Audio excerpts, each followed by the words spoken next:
yesterday made it clear that a Hawk can never lift a Ram, and as a result, the Seahawks cannot take on the Rams. He's a big Rams fan. What say you to Jay? It is kind of the Super Bowl. I mean, you look at the quarterbacks, and one can establish himself for now on, and one can establish himself for now on. I mean, it's on both of them really. So I think it's going to be a battle, and I think she's right. This is sort of the Super Bowl, but the Super Bowl is still the Super Bowl. It's the two best that make it to the end, you know.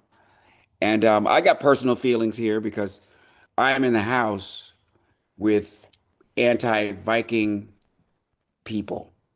They're Seahawk people, and I don't know what to do because I'm a Viking guy, and we lost a QB to these guys. So that's where I am. I hope that was similar to the That is no. Why the Vikings? What drew you to them? I've been a Viking fan since they had all white running backs. Okay, so you know how long ago that was, man.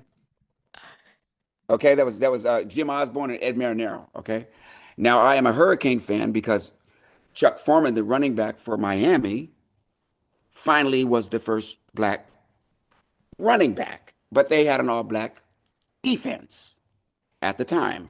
So Monday Night Football, playoffs, Super Bowls, we won all the time.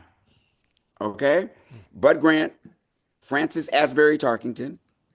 We were in the dance so many times with the Dolphins, you know, with the Steelers, you know, the old films, you know, the bull ring in the center of Larry Zonko's helmet served as a batter ram as it gave the Minnesota people, Purple People Eater, indigestion through the whole fourth quarter.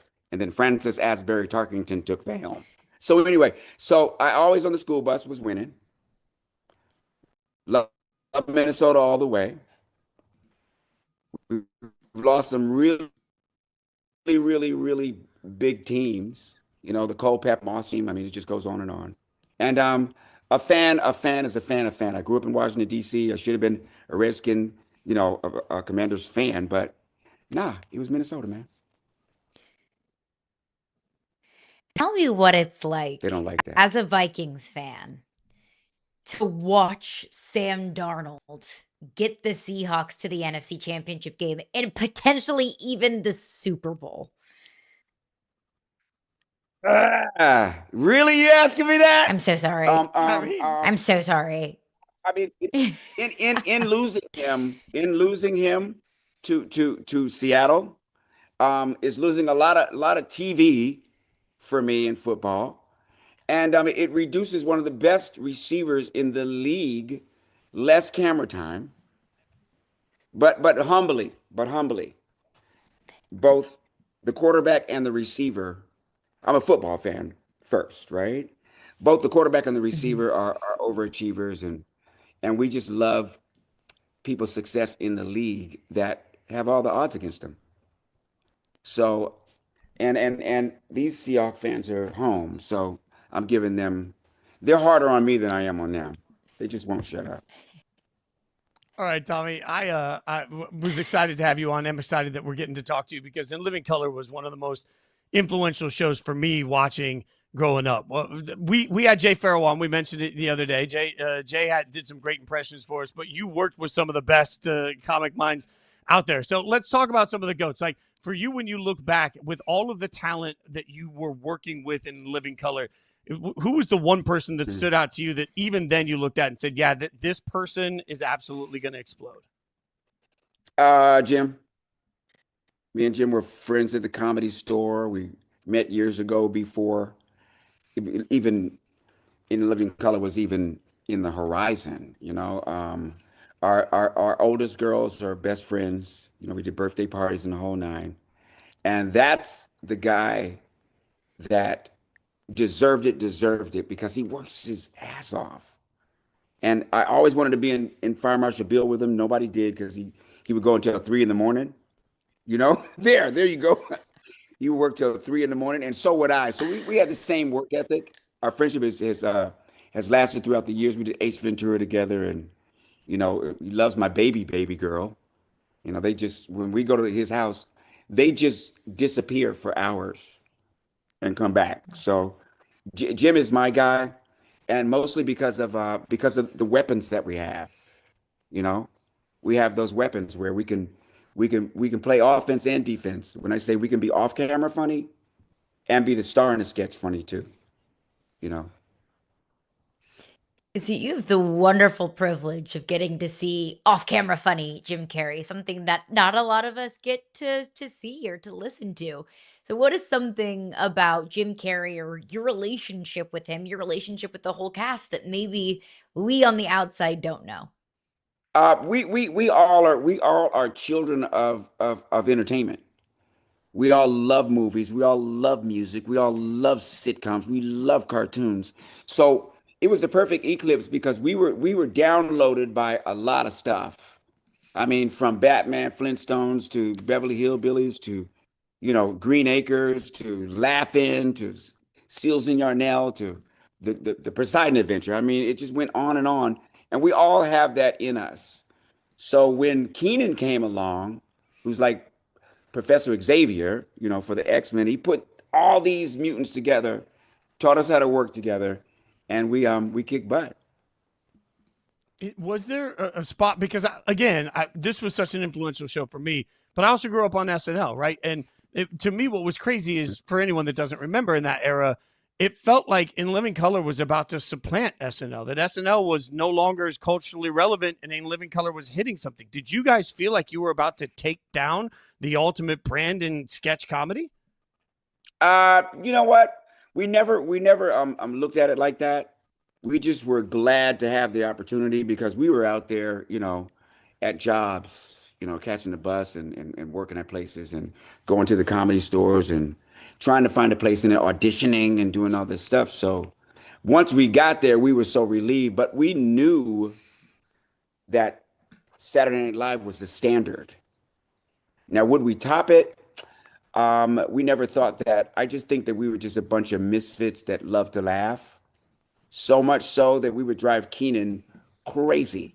He told us you can have your own take. So we'll do one take, then you guys can have your own take and you can do whatever you want to do, right?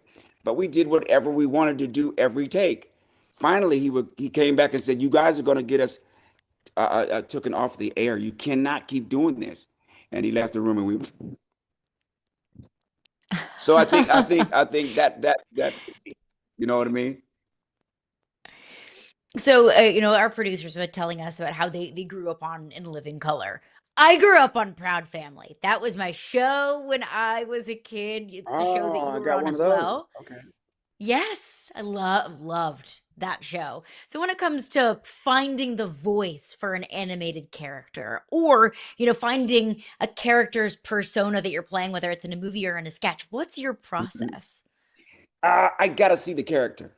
As long as I can see it, I can do it. As long as I can hear it, I can do it. It took me a long time to get President Obama, former President Obama, down because I don't do impressions like, oh, let me study it. I have to hear it. So once I've heard it enough, it just comes out automatic, like the playoffs. As soon as the quarterback gets going, his ankle gets broke. And no one knows what's going to happen. So there's a brand new quarterback in a brand new space going in to the playoffs, and you're wondering again what's going to happen to the Broncos. And everybody's wondering what happened to Russell Wilson at the same time. He could have went to the Minnesota Vikings, and Tommy'd be happy right now, I think. What? That's not an answer. But the good thing about doing cartoons is they don't have to see my face. You know, so I can stretch that voice. You know that voice. Today, I can stretch out that guy. On camera we can't help it. It's our ego. We want to look good on camera. So take if I'm hanging on a cliff in a movie and I'm about to meet my demise. I'm hanging on the cliff. Going, somebody help! You guys gotta help me. If I'm the cartoon, I go. Come over here quick. So it's a total difference, and it fits the cartoon. Tommy, I got to take you back to 1992, okay? Because I'm going to go back to In Living Color, 1992. They aired a live special during the Super Bowl halftime show. A lot of people don't realize this. 20 million viewers left the Super Bowl broadcast to go watch you guys at halftime. Now, for everybody that doesn't realize what happened from that, the next year, Michael Jackson made his halftime debut. The NFL changed the entire way they do business. As somebody that grew up in the music business like I did, you guys helped create the most incredible phenomenon in entertainment of the halftime show. Did you know at that moment that you were being disruptors like that? We did know that we were going to get the halftime, and we know we had something for America. You know, the good thing about In Living Color was America found out that black, white, brown, we all laugh at the same things, you know? And so that was so bright, a bright moment for that. But during that time at the show, I was having one of those weeks where I didn't feel like I was being treated fair, you know? And so, you know, Keenan comes in the locker room, right? Like, I'm trying to make a correlation here. And he starts pointing out what everybody's going to do for the Super Bowl show. So he goes, David, you're going to do this. You're going to do that, do that. Jim, you're going to do this. You're going to do that. And I'm going, see, they're not using me enough, blah, blah, blah, blah, blah, blah, right? And then he goes to Kelly, you're doing this. He goes to Jamie, you're doing this. And by the end of it, I'm going, see, I'm not being treated fair, man. And Keenan turns to me and goes, Tommy, you're hosting because you're the only one that can handle live. And I was like, sorry. So I guess I felt like the Broncos quarterback right now.